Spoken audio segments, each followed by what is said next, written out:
नमस्कार दोस्तों, स्वागत है आपका हमारे YouTube channel max India blog में। आज हम आए हुए हैं सोहगी बरवा वन्य जीव प्रभाग के चौक रेंज में, जो कि काफ़ी बड़ा जंगल है। काफ़ी बड़े बड़े जंगल हैं और इसी घने जंगलों के बीच बसा हुआ है एक छोटा सा गांव, जिसे लोग वनटंगिया के नाम से जानते हैं। वनटंगिया इसलिए कि जो लोग यहाँ से कहीं से विस्थापित होकर के आ गए हैं और यहाँ पर अपना पेड़ काट करके और अपना निवास स्थान बना लिए हैं और यहाँ काफ़ी समय से रह रहे हैं। तो चूँकि यह वनटंगिया गांव है, इसलिए इसका विकास उतना ज़्यादा नहीं हुआ है। पूरे गांव में समझ लिए घास फूस और छप्पड़ का ही मकान है।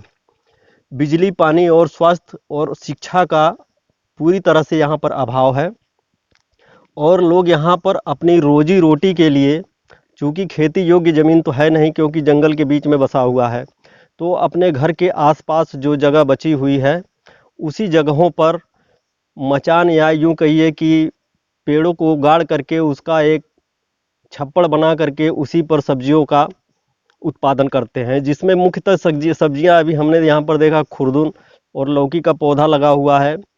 घेवड़ा, कुम्हड़ा और बोड़ा अन्य तरह की सब्जियों का ही खेती करते हैं, लेकिन वह खेती नहीं, समझ लीजिए कि एक छोटी सी जगह में अपना व्यवसाय कर रहे हैं और उन्हीं से उनका जीवन यापन चलता है। हमने यहाँ पर यह भी देखा कि यहाँ पर पशुपालन भी उतना ज़्यादा नहीं है, तो शायद यह भी कारण हो सकता है कि उन्हीं की आर्थिक व्यवस्था ठीक ना हो, इसकी वजह से यह लोग उतना ज़्यादा इन्वेस्ट ना कर पाएँ। पहले महाराजगंज से वनटंगिया गांव की दूरी लगभग 25 से 30 किलोमीटर की दूरी है। और सबसे बड़ी बात है, आज के आधुनिक युग में जहाँ पर कि एक छोटा बच्चा भी मोबाइल चलाना जानता है, मोबाइल में इंटरनेट के ज़रिए बहुत सी चीज़ों को ढूंढता है, देखता है और जानता है, लेकिन यह ऐसा गांव है जहाँ पर कि इंटरनेट की कोई भी व्यवस्था नहीं है। किसी भी टेलीकॉम कंपनी का नेटवर्क यहाँ पर नहीं है। इस समय हम लोग दिखा रहे हैं आपको, हमारे मोबाइल में भी एक भी नेटवर्क नहीं है। हम अपने सहयोगी से कहेंगे कि हमारे मोबाइल पर दिखाएं कि नेटवर्क यहाँ पर 0 है। यह ऐसा स्थान है, तो यहाँ के लोग किस तरह से रहते होंगे, ये सोचने वाली बात है कि आज के 2022 के सत्र में हम लोग जी रहे हैं कि जो कि इंटरनेट और नेटवर्किंग का ज़माना चल रहा है।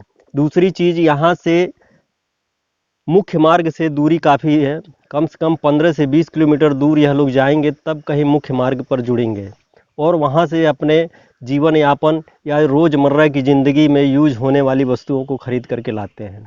तो ऐसे में सोचिए इन लोगों का जीवन इस समय किस तरह से कट रहा होगा। हम लोग अपने घरों में एसी, कूलर, पंखा सभी चीज़ चला रहे हैं, लेकिन इन लोगों के पास सिवाय सोलर पैनल के और कुछ नहीं है। बिजली की सप्लाई भी यहाँ पर उतना परफेक्ट नहीं है कि वह लोग विद्युत का उपयोग कर पाएँ। सभी घरों पर हमने देखा है छप्पर पे ही सोलर पैनल लगा करके अपना लाइट की व्यवस्था की हुए हैं। अभी हम आगे यहाँ के जो मूल निवासी हैं उन लोगों से भी इस गांव के बारे में जानकारी लेंगे और वह जानकारी आप लोगों से साझा करेंगे, तथा यह गांव कितने वर्षों से बसा हुआ है, यहाँ की मूलभूत सुविधाएं कभी कोई नेता या मंत्री आते भी हैं या नहीं आते हैं, और इन लोगों का जो मकान है या घर है, ज़मीन है, वह इन लोगों के नाम से है या नहीं है। कब से आप यहाँ पर हैं? हम लोग यहाँ से सन 74 से हैं। 1974। हाँ। और उससे पहले भी आपके पूर्वज रहते होंगे? हाँ, दूसरे ठाकुर जैसे ये जो है टांगिया हुआ कि जैसे हम लोग गरीब तबके के रहे तो खाने पीने में लोग परेशान रहे, तो जैसे हर जगह से टांगिया से देहात से मिला करके ये टांगिया मतलब ई नाम वनटंगिया काहे पड़ल बा? ई गौवा का सबसे बड़ा हम पर सोचल जला, ई वनटंगिया काहे नाम पड़ल बा? तो ये वन विभाग इसको रखा। वन विभाग है? वन हम लोग अच्छा, आप लोगन से मतलब हाँ, मजदूरी करते थे यहाँ पे जंगल में? इस जंगल में हम लोग पौधा लगाते थे और उस बीच में जो है ये मान लीजिए नाली है, ये देख लीजिए। हाँ, बताते जाइए आप। ये जो है हम लोग पौधा इसमें 18 इंची की नाली खन करके और इसको मई जून आता है, इसको भटाई करके हम लोग बीज बोते थे। अच्छा। जो बीज की ये जमीन बचती थी इसको जो है हम लोग अपना यूज करते थे, धान काटते थे, मतलब विभिन्न प्रकार के फसलों में लगावल जात रहल है, जौन मिल जात रहल तो लगा के वही से अपन जीवन यापन चलत रहल है। तो और ही रोजी रोटी के कोनो संसाधन यहाँ है आपके लिए? कुछ नहीं, कुछ नहीं है ना, एकदम बैकवर्ड है।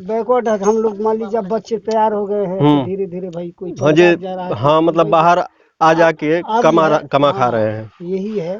अच्छा, यहाँ बिजली वगैरह की व्यवस्था? बिजली देख लीजिए, बिजली यहाँ सरकार नहीं दी है, जो है ये पैनल जो है सोलर पैनल से काम चल रहा है सभी लोगों का। हम देखे हैं बिगड़ गया है हर से जो वैसा चीज हाँ, उसका लाइफ बहुत कम होता है। अच्छा, तो खेती होती अपना यहाँ पर कोनो विशेष अपने?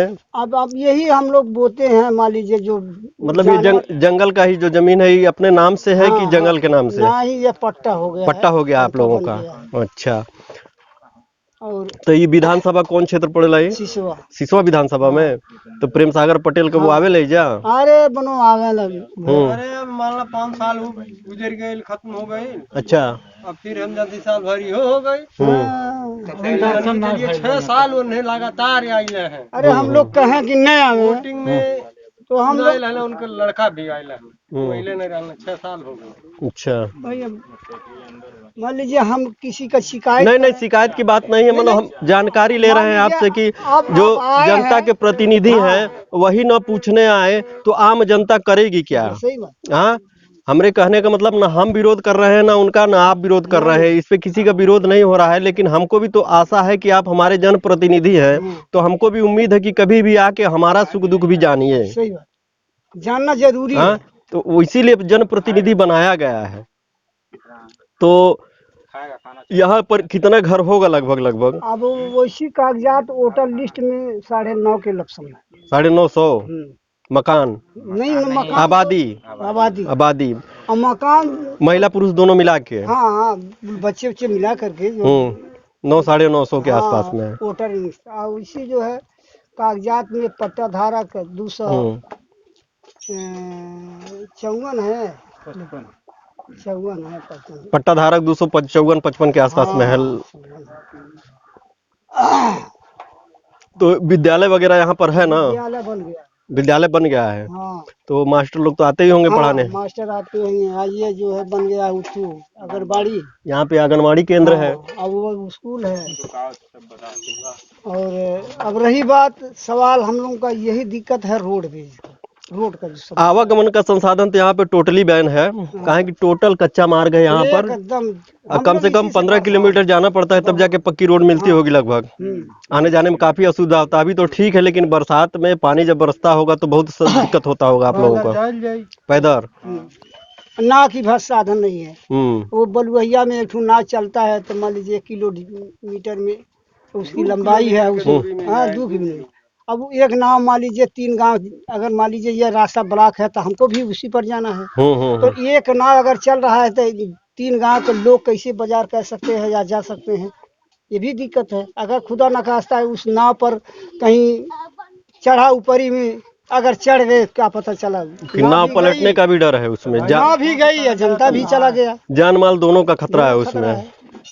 इसलिए हम लोग जो है बहुत इसीलिए परेशान है। और सरकार से भी, विधायक से भी बात हो रहा है, लेकिन अब नहीं ध्यान हो रहा है। भाई अब क्या किया जाए?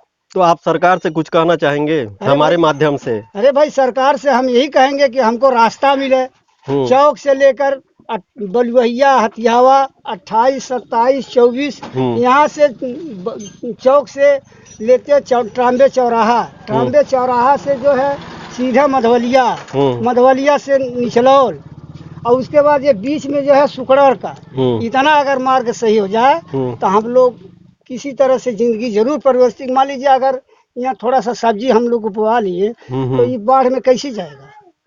एकमात्र वही सब्जी देख रहे हैं हम लोग की, मतलब चारों तरफ सब्जी ही लगा हुआ है इस समय। तो आप बताइए बाढ़ में जा कैसे पाएगा? वो कहाँ जा पाएगा? साइकिल से ढकेला मरा जियत ले जाइए आदमी निचलौल, तो बाजार तो खत्म। हम लोग बिना खाए जाते हैं, भदवारे में जाते 2:30-3 बज जाता है। अब बताइए, मतलब आवागमन का टोटल यहाँ पर संसाधन नहीं है।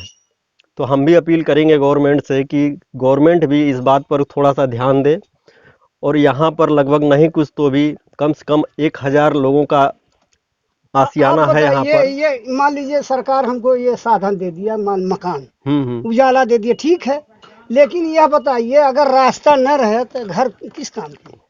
तो यहाँ के लोगों की समस्याएं काफी लंबी है, बहुत बड़ी, और उसका पूरा करना इतना आसान नहीं है गवर्नमेंट के लिए भी, क्योंकि उनको भी काफ़ी मशक्क़त करना पड़ेगा। सबसे पहले तो यहाँ जो रोडवेज की व्यवस्था है, आवागमन का संसाधन, रास्ते का, जब तक यह पर्याप्त रूप से सुचारू नहीं हो पाएगा तब तक इन लोगों की परेशानी या समस्या हल नहीं हो पाएगी।